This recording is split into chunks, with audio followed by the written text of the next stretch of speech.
دوستان عزیزم سلام. امروز با آموزش عدسی بادمجون در خدمت شما هستم. امیدوارم از این آموزش راضی باشید و لایک و سابسکرایب کنید و نظراتتون رو برام کامنت کنید. برای این غذا ابتدا عدس و سیب زمینی پوست گرفته شده رو با هم آبپز میکنیم. سپس پیاز داغ رو انجام میدیم و کنار میگذاریم. بادمجونای نگینی خرد شده رو ما در مایتابه سرخ میکنیم و بعد بهش 1.5 قاشق غذاخوری رب گوجه میزنیم، تفت میدیم و اجازه میدیم اصطلاحاً رنگ رب گوجه باز بشه.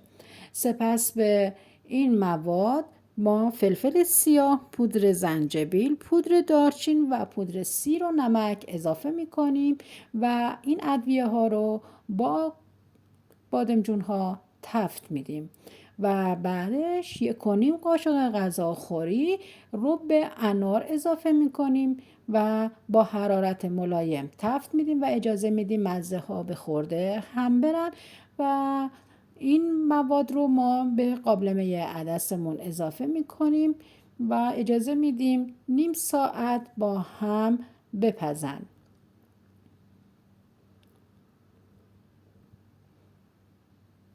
سیب زمینی های آبپز شده رو ما از عدس بیرون میاریم، له میکنیم و این سیب زمینی های پوره شده رو به قابلمه عدس مجدد برمیگردونیم و اجازه میدیم که این سیب زمینی ها عدس ما رو لعابدار کنن تا یک عدس سفتی به دست بیاد،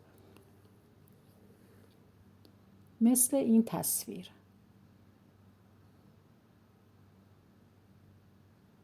بعد از 10 دقیقه ما پیاز داغمون رو به ترکیب عدس اضافه میکنیم و نیم ساعت بعد با حرارت ملایم که این غذا پخته شد، غذای ما آماده است. با نون و آب لیمو سرو میشه. نوش جان.